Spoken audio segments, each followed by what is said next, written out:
Samuel ஆண்டவருடைய சத்தத்திற்கு, ஆண்டவருடைய அழைப்புக்கு ஒப்பு கொடுத்தார்.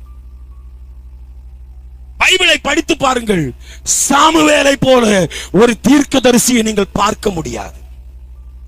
சாமுவேல் இஸ்ரவேலை 2 ராஜாக்களை அபிஷேகம் பண்ணினார். ஒன்று சவுல், இன்னொன்று தாவீது.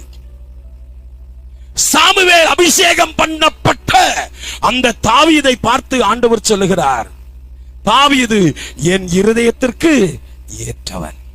அல்லேலூயா. தாவீது என் இருதயத்திற்கு ஏற்றவன். யாரையும் புறக்கணிக்காத தேவன், யாரையும் கைவிடாத தேவன், ஒருவரையும் விட்டு கொடுக்காத தேவன். அவர் நம்மை தேடி வந்திருக்கிறார். எதற்காக தெரியுமா? அற்புதம் செய்து உனக்கு ஒரு வாழ்வு கொடுக்க.